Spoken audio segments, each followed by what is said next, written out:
back. The second hour of our program. On the line with us is our buddy, Professor Richard Wolff, the economist, co-founder of democracyatwork.info, the author of numerous books, and the most recent, The Sickness is the System, When Capitalism Fails to Save Us from Pandemics or Itself, also available as an ebook. rdwolf.com as well as democracyatwork.info. Prof. Wolff with 2 F's on Twitter. Professor Wolff, welcome back. We talked it seems like it was months ago, maybe even a half a year ago, about quantitative easing. And now there's multiple stories. There was one yesterday or the day before in the Financial Times. There have been a couple of others talking about quantitative tightening, essentially. I think it's probably useful to revisit exactly what quantitative easing and tightening are. They sound all technical, but I realize you can boil this down in a fairly straightforward fashion, and how that's going to affect us, how that's going to affect our economy and the average American. Okay, start with the reality that our capitalist economic system is extremely unstable. Every 4 to 7 years, it has a bust. It goes down. Suddenly, large numbers of people are thrown out of work. Many small and medium-sized businesses and a few big ones go belly up, et cetera, et cetera. We have really bad months, and then eventually we come out of it and we go back up. And then the great danger becomes the other extreme. As we go up, oh boy, could we have an inflation. And we're literally going through it now. The year 2020 was a terrible crash of our economy, part of which you can blame on COVID, part of which it's one of the every 4 to 7 year downturns and should have surprised really nobody. And now we're coming out of it. And yeah, once again, we're faced with the other extreme, an explosive inflation. I might mention that the data released by the government this morning indicates that our inflation is now even higher than the last time you and I spoke, currently running at over 9.1%, with wages going up much less quickly, which means American workers are falling behind. Well, here comes the solution, if you like. You can't fix it. The system is inherently unstable. So you have a monetary authority. In other countries, it's called a central bank. We have this funny name, Federal Reserve. But the job of the Federal Reserve is basically to offset the instability. When the economy goes down, do something to bring it back up. And when the economy overheats into inflation, do something to slow it down. That's what the Federal Reserve does.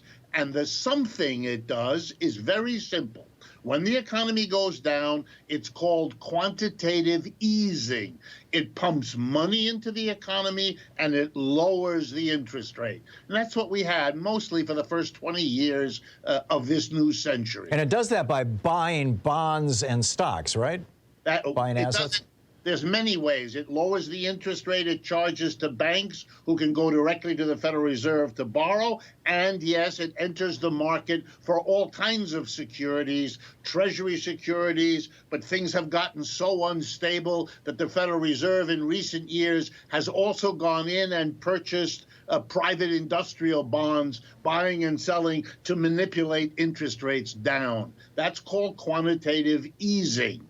When you have an inflation the way we do now, they do the reverse. In other words, it's called quantitative tightening. They pull money out of the economy and they raise the interest rates. And by the way, given today's numbers of 9.1%, it's certain that later this month they will raise interest rates again. Really, the only question is, will it be half a point, 3/4 of a point, or if they're really spooked, they may do an entire single point, which is very rare and shows how anxiety-ridden they are. Now, how does it affect us? Well, quantitative tightening means there's less money around, less money being spent. It's going to be harder for businesses to find customers. For all of those of us with debts, mortgage debt, car debt, credit card debt, and student loan debt, if we're about to borrow money, it's going to be much more expensive to do that. It means all kinds of young people will decide they cannot afford a higher education, which is terrible for our economy's future. All kinds of people will discover their monthly credit card bill is higher even though they haven't spent any more, because the interest rate that's buried in there has been raised. So what you're doing is trying to slow the inflation by making it harder and harder for people to afford to buy stuff. And the idea is that will persuade the sellers, the employer class of our country. It'll hopefully persuade them not to jack up the prices the way they've been doing, because people will be unable to afford it. But notice that all the work,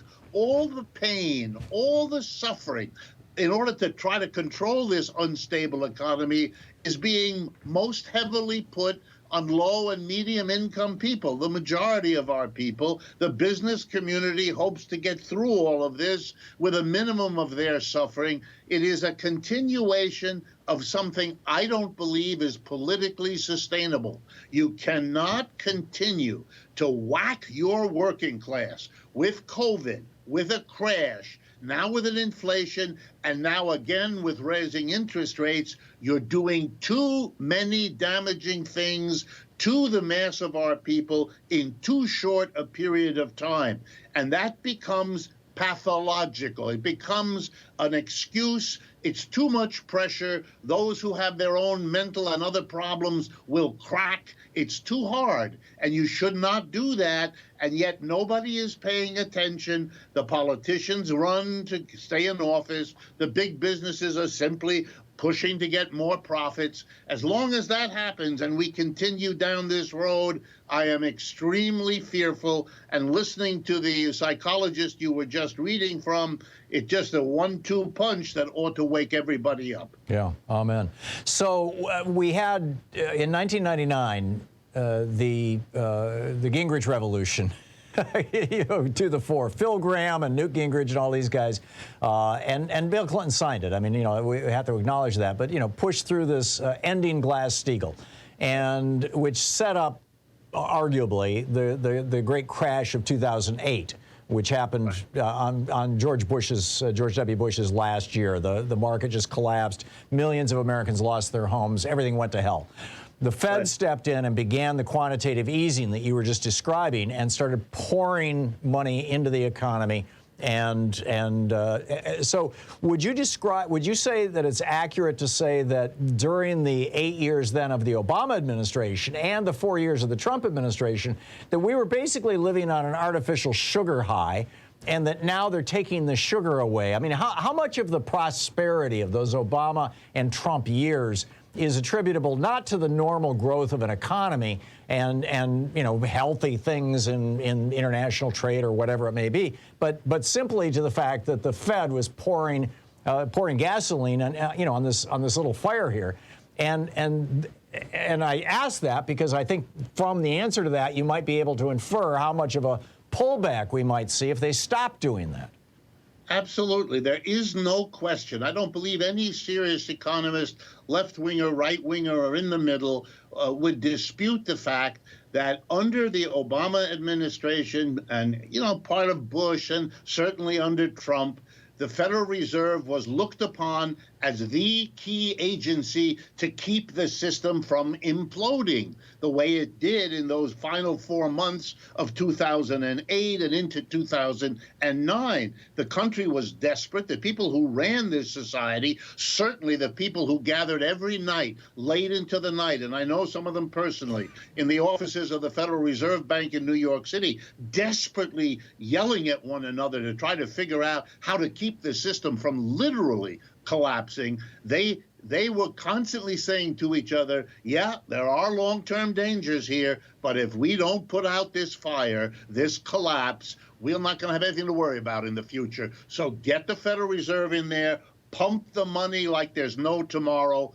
Tomorrow, if we get that far, we will struggle with the long-term consequences of pouring all this money in, but we have no choice. And the people who come, I don't mind saying this, at this late date and wave their finger at the Federal Reserve, oh, you pumped in all that money, are conveniently forgetting the desperate circumstances of the time that led people to do this. In the end, it's not this or that policy that's the mistake. It's that we have a system that isn't working, and we have to sooner or later face that. Otherwise, we will be jerking around, careening around, plugging up this disaster, only to discover that the way we're doing it sets up the next one. And here we are, the inflation offsetting the downturn, the extra money now becoming a problem.